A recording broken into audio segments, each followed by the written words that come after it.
Quiero decir que estoy muy contento de estar acá y el Instituto Lula también está muy contento de asociarse a esta iniciativa tan importante de los compañeros del PRD y de otros sectores progresistas mexicanos, de otras instituciones universitarias y también de reencontrar amigos de otros países de América Latina, de Europa.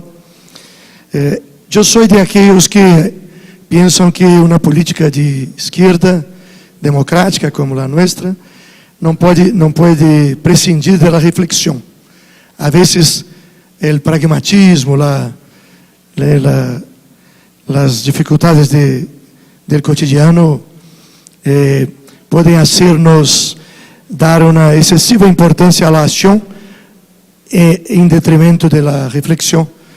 Y si una política de derecha o conservadora, por su propia naturaleza, quizás pueda prescindir de una reflexión más profunda, esto no se da con la política de izquierda, que para transformar es preciso refletir siempre, refletir del punto de vista estratégico y también sobre nuestra propia práctica política, de gobierno, etc. Yo no voy a me deter en aspectos históricos, aunque me gustaría hacerlo, porque no hay quien a quien no le guste hablar de la historia de su país, de sus contradicciones, de sus vicisitudes, mas yo no soy especialista en eso y también por el tiempo. Quiero decir también que todos nosotros hablamos con pasión de la nuestra experiencia, lo que no significa que no tengamos errores y mucho menos aún que sea modelo para los demás países. Estamos hablando apenas de nuestra propia experiencia. La experiencia brasileña no tiene la pretensión de ser modelar en ningún sentido. Bueno, ganamos las elecciones presidenciales en 2002 con una alianza de partidos, que como dijo el amigo Mayra, era una alianza de izquierda-centro, porque con un predominio democrático de la izquierda, no una alianza de centro-izquierda, liderada por el centro, ¿no? En nuestro caso, el centro, los partidos de centro, que tienen su importancia, son necesarios y dan su contribución, mas no tienen la mayoría de la alianza. La conducción es de los partidos de izquierda, no solo mi partido, que es el Partido de los Trabajadores, mas también el Partido Comunista del Brasil, el Partido Democrático Trabalhista, etc., otros partidos de izquierda brasileña. Ganamos basicamente com um programa, bem, em primeiro lugar com uma aliança, Lula, candidato a presidente da República, e José Alencar, um dos mais grandes empresários brasileiros, candidato a vice, um empresário com tradição democrática, progressista, não era um homem de esquerda, mas um empresário. Essa aliança foi consciente, porque queríamos não somente uma soma de partidos, mas também uma aliança social entre os trabalhadores da cidade e do campo, os setores assalariados das classes médias, os setores proprietários das classes médias e representantes da grande empresa brasileira. Era uma intenção nossa a ser uma aliança social também, e também econômica, não somente de partidos. E queríamos traduzir essa aliança entre o trabalho, em el caso Lula, e o capital brasileiro, capital nacional. Esse senhor, José Alencar, que já morreu, tinha 25, seu grupo econômico tinha 25 mil trabalhadores. E a hora que comprou incluso um grupo norte-americano, Springer, é o mais grande grupo de toalhas, de essas coisas do mundo, né? É um grande grupo. Queríamos fazer essa aliança. Não pensávamos, e seguimos sem pensar isso, que seria possível transformar a sociedade brasileira solamente com uma aliança estritamente popular. Que seria necessário unificar o campo popular, mas somar também outros setores, setores econômicos, etc., que estivessem dispostos a um programa de reformas. Nosso programa não sei como se diz isso em espanhol, não era um programa de revolucionário. Sempre, claramente, foi um programa de reformas, né? Que Lula sintetizou mais ou menos assim: queremos fazer com que o país volva a crescer, porque durante o ciclo neoliberal tivemos mais ou menos 10 anos com uma economia estagnada,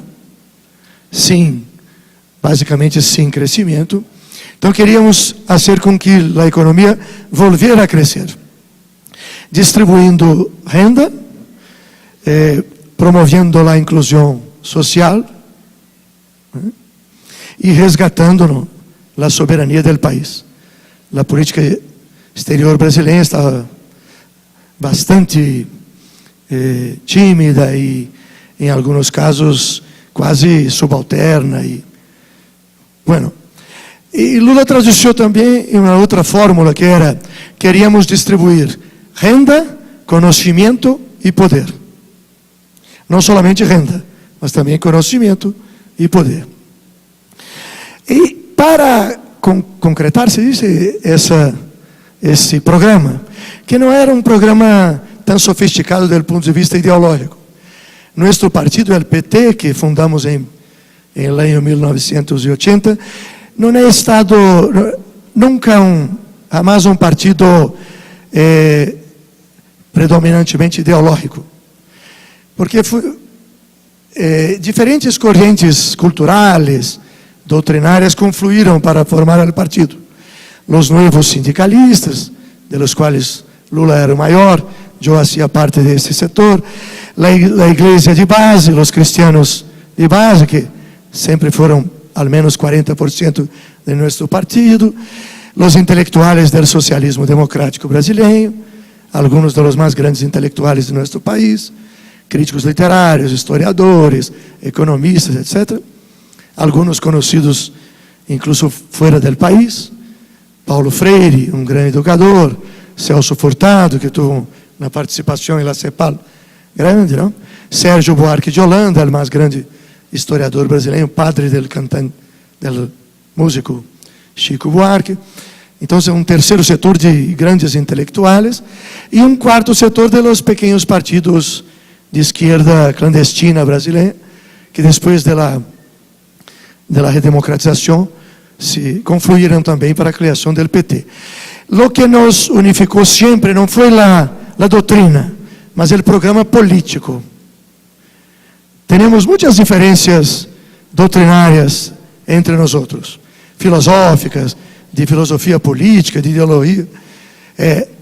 Depois vieram também para o PT os, digamos, setores políticos libertários, de los direitos sexuais, de los direitos de gênero, em el caso brasileiro, de los afrodescendentes, porque o Brasil tem metade de sua população de origem africana, então, de los indígenas, é uma percentualmente menor, mas temos mais ou menos 1 milhão de indígenas também.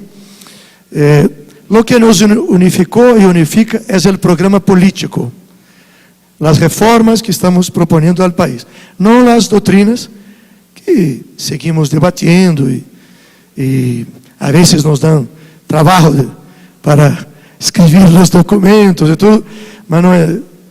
Isso são backgrounds. O que orienta a ação é o programa do partido.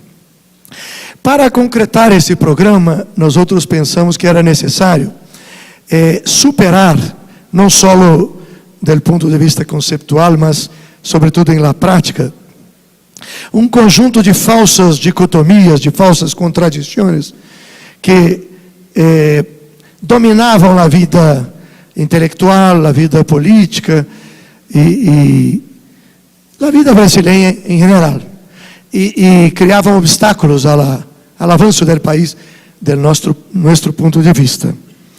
Era um conjunto de falsas dicotomias, oriundas basicamente do consenso de Washington, dessa síntese do pensamento neoliberal, que seria mais correto, quizás, definir como neoconservador, porque era basicamente conservador. Eu vou mencionar, e obviamente não posso profundizar em cada uma dessas contradições, mas mencionar e fazer alguns comentários breves. A primeira, estabilidade versus crescimento. Durante 10 anos, ao menos, ou 15, se dizia em Brasil como se fosse uma verdade inobjetável, ou estabilidade monetária ou crescimento. As duas coisas ao mesmo tempo, impossível. Eu digo um crescimento consistente, um crescimento relevante. E durante 10 anos, foi isso que se hizo em Brasil.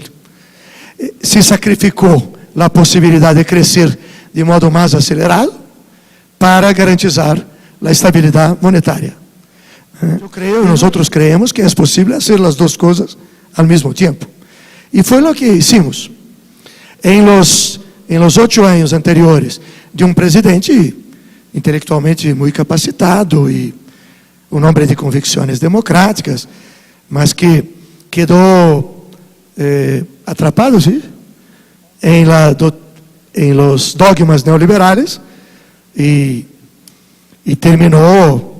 O presidente Fernando Henrique Cardoso terminou seus 8 anos muito desgastado, sem prestígio basicamente nenhum.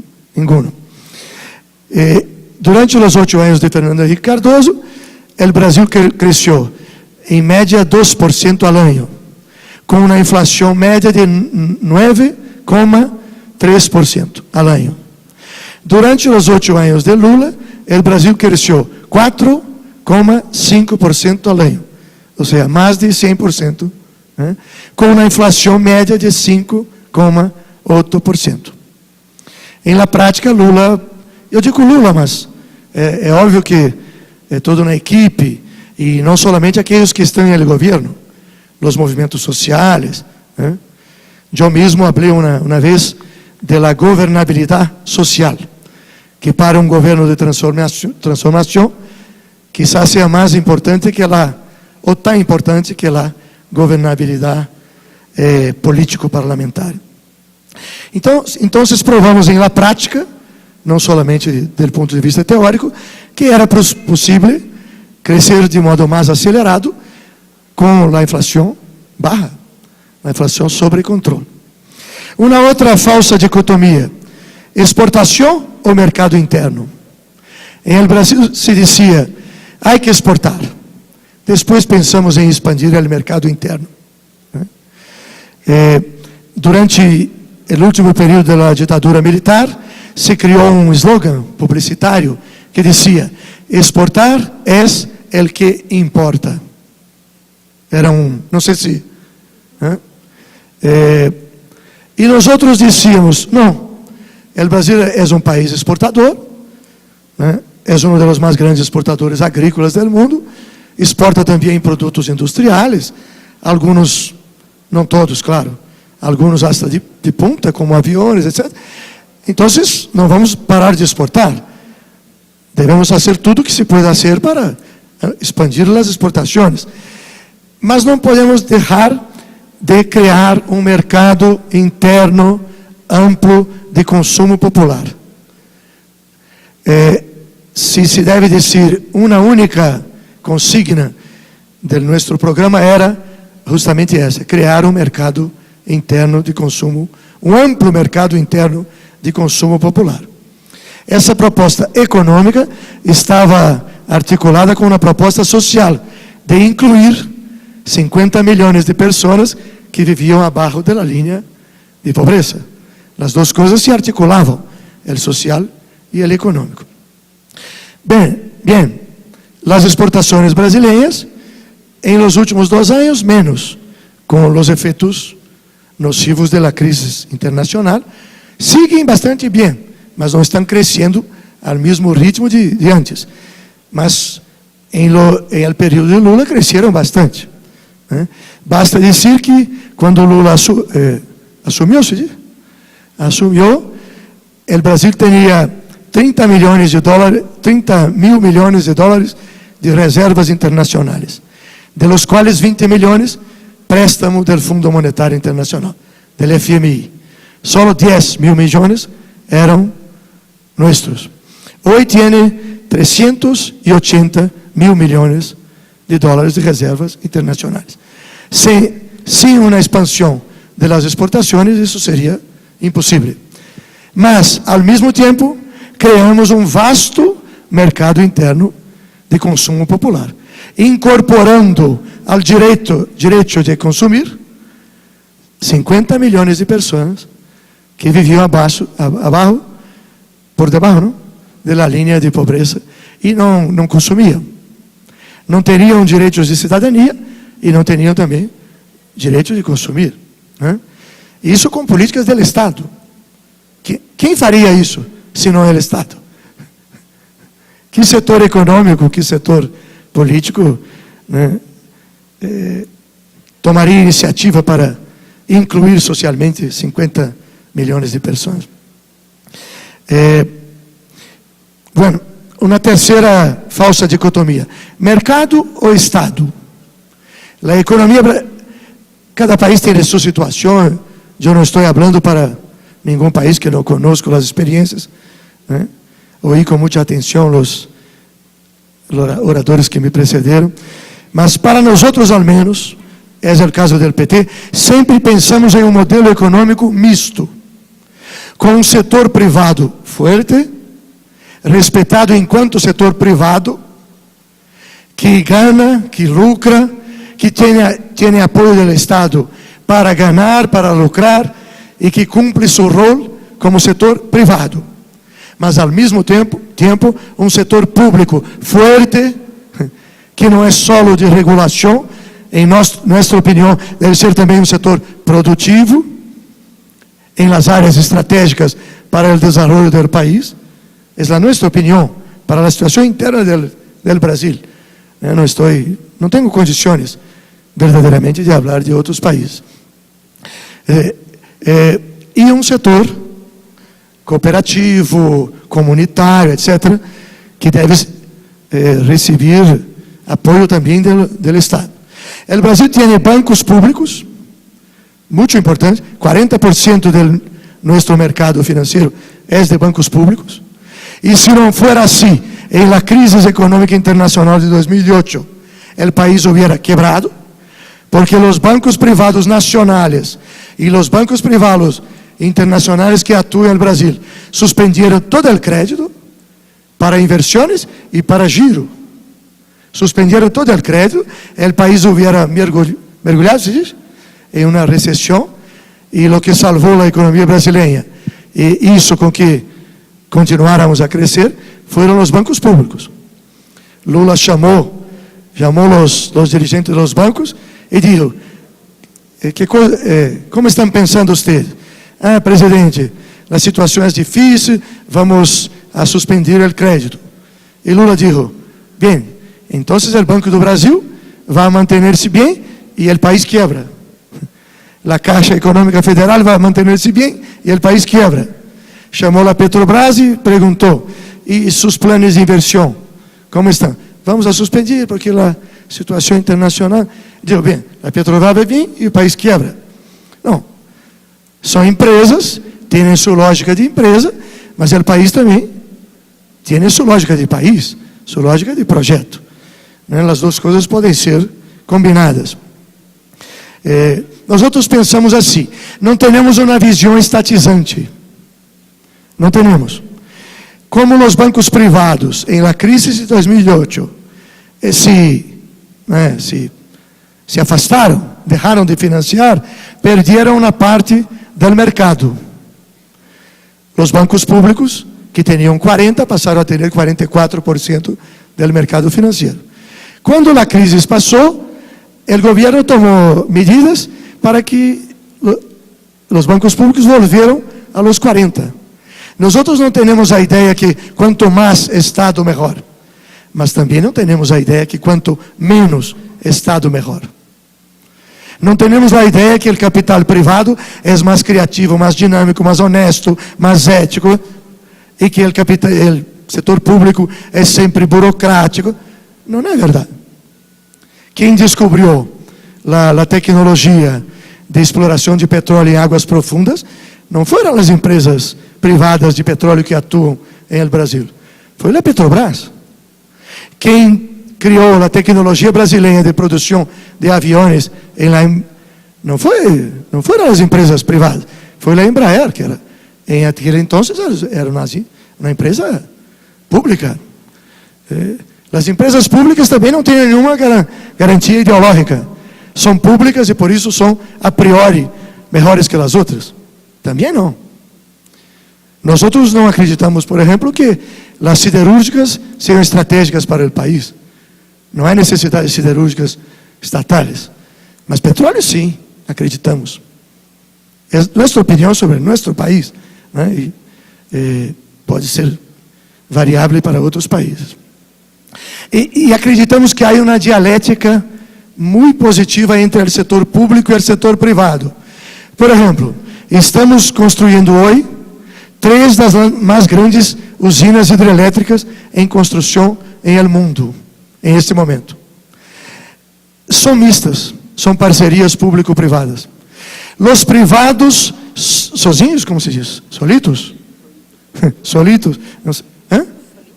Solitos não lo fariam, porque a maturação da inversão é muito demorada. E os privados, mesmo com crédito público, não queriam o Estado como partner, para ter incluso garantia de médio prazo, etc. Garantia junto aos setores de autorização ambiental e tudo isso.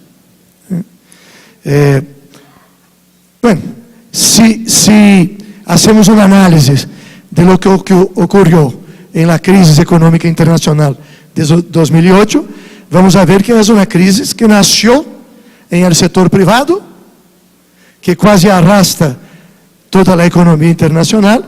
E quem salvou? Os bancos norte-americanos, os bancos ingleses, o Estado. Quem salvou foi o Estado, foi o Federal Reserve e em outros países. Então, nós outros não queremos ideologizar essa questão. Queremos ver o que é, do ponto de vista histórico, prático, para o desenvolvimento do país, o que é melhor. Por exemplo, estamos fazendo, em esse momento, a presidenta Dilma Rousseff, um vasto programa de concessões de puertos, aeroportos, carreteras, etc., de concessões ao setor privado. Mas não há transferência de propriedade. E o Estado sigue fiscalizando, né, se o setor privado cumpre as condições de las licitações, etc. Então, não temos nenhum pudor de falar de economia mista. Nenhum. Eu, todavia menos, porque eu fui muito marcado por o pensamento de Emmanuel Mounier, da revista Esprit, do cristianismo social, que veia com muito bons olhos uma dialética criativa entre os dois setores, o público e o privado. E se é possível avançar nas cooperativas, melhor todavia. Bueno, agora vou só registrar aqui. Econômico versus social. Em el Brasil se dizia, primeiro é necessário fazer o bolo, ¿sí? El bolo, la torta, crescer, para só depois distribuir. Nós outros dizemos, não? Se é assim, é melhor não chegar ao governo.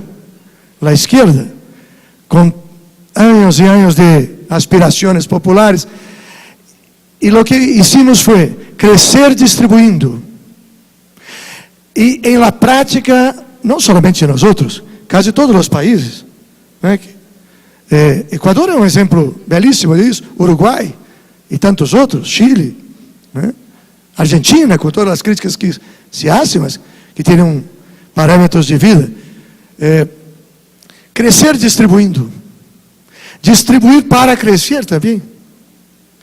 Y en la práctica se constató que no solamente es posible hacer eso, mas que quizás es la mejor y más consistente manera de crecer, distribuyendo, creando, incorporando la gente a los derechos de ciudadanía, permitiendo que la gente consuma. Isso cria problemas tremendos. El Brasil producía, cuando Lula asumió, 1.200.000 coches por año. Ahora produce 4 millones de coches. Las carreteras son intransitables. Nosotros teníamos 40 millones de pasajeros de avión por año. Ahora tenemos 120 millones. Y las filas son grandes, las dificultades. Personas que nunca viajaban de avión, ahora viajan. Las clases medias tradicionales tienen una reacción bastante crítica. Y no siempre, este fue uno de nuestros errores, no siempre supimos dialogar con las clases medias tradicionales, que quedaron un poco prensadas, ¿se dice?, entre los sectores de cima y los de abajo que subían. Porque con ese tipo de política, con programas como Hambre Zero, Bolsa Família, uma política de valorização permanente do salário mínimo, que duplicou de valor nesse período, foi possível em 10 anos tirar 36 milhões de pessoas de la miséria e elevar para a classe média 42 milhões de pessoas. É a maior experiência de mobilidade social de nossa história. Isso é muito interessante, justo, ético, digno, mas cria dificuldades novas, porque quem tem coche por la primeira vez em sua vida quer transitar em la. E o acesso a los bienes privados não camina em el mesmo ritmo que o acesso a los bienes públicos. É mais fácil comprar uma carretera com uma financiação adequada do que duplicar uma avenida central de México ou de São Paulo. Nuestras políticas públicas favoreceram muito a melhoria das condições de vida das pessoas, sobretudo das mais pobres, que tiveram acesso a casa. Em 10 anos foram construídas 3 milhões de moradias populares, casa própria, coche, geladeira, como se chama de? Refrigerador, fogones, porque não os tinham. E alguns dizem, não, mas é consumismo. Sim, mas se uno que tem tudo isso diz que é consumismo, sim, mas dígalo depois que os que não têm alcancem al menos o direito de ter isso. Depois vamos a discutir se é consumismo ou não. Os que não têm fogão. 15 milhões de pessoas em el Brasil não tinham luz elétrica. E o governo criou um programa, Luz para Todos, e levou energia para todos grátis. Quem faria isso? Que empresa privada faria uma coisa dessa? Se a vezes uma família vive em uma região rural, 2 quilômetros distante da outra família mais próxima. Só tem custo, mas do ponto de vista civilizatório é absolutamente necessário. E isso incrementou o consumo, porque a primeira coisa que uma pessoa faz quando tem luz elétrica, e Lula disse, estamos tirando a pessoa, sacando-se do século XIX e passando ao século XXI. A primeira coisa, segundo disse uma senhora para nós em la Amazônia profunda, é ver por la primeira vez o rosto de sua hija por la noche. La segunda es ayudar a los hijos a hacer los deberes escolares por la noche, porque no, ya se puede hacer eso. La tercera es comprar una televisión. La cuarta es comprar un aparato de som. Y eso incrementó terriblemente, digo, intensamente, ¿no? En algún sentido quizás también terriblemente, las vendas de eletrodomésticos en el país. Y ayudó a dinamizar el mercado interno, ¿no? Bueno, no voy a comentar aquí, mas capitalismo de ponta ou desarrollo regional interno en el país. Un expresidente decía, si el Brasil quiere ser un país desarrollado, solo la parte más desarrollada puede integrarse al mundo. Los otros sectores, infelizmente, tendrán que quedarse atrás. Y llamaba eso de coraje de decir la verdad. Entonces teníamos un desfasaje inmenso entre el Nordeste, la Amazônia y las otras regiones. Hoy, cuando venía para acá, leía en mi celular que las regiones más atrasadas, por la nona vez, nono ano, tienen un crecimiento del producto superior a las regiones menos atrasadas. Debíamos decidir dónde instalar las nuevas, ¿cómo se llama? Refinerías de petróleo. Y Lula dijo, yo quiero al menos 3 de esas 5 en el norte y en el nordeste. No es solo una división de políticas sociales, mas también de políticas industriales, porque solo con políticas sociales, por más importantes que sean. Entonces, disminuimos bastante las desigualdades regionales. Yo espero que todos ustedes estén en el Campeonato Mundial de Fútbol. Agora que México tiene una selección competitiva, y yo estoy con mis pelos en punta porque estamos en el mismo grupo. México y Chile también. Yo estoy con mis pelos en punta porque, gracias a Dios, el fútbol de América Latina mejoró mucho en diversos países. Son todos competitivos. Solo pido que no ganen de nosotros en nuestra tierra, por favor. Mas eso es solo una súplica. Integración subalterna o isolamento internacional. Gente inteligente, buenos escritores, buenos juristas, decían, nosotros somos un país subalterno, no debemos pretender actuar como si fuéramos un país independiente. Y Lula dijo, yo no quiero pelear, no quiero pelear con nadie, mas no veo por qué nuestro país sea condenado a una posición subalterna en el mundo. Ni el nuestro, ni ningún otro país. Y conseguimos hacer una política externa mucho más independiente, sin sectarismo contra las grandes potencias.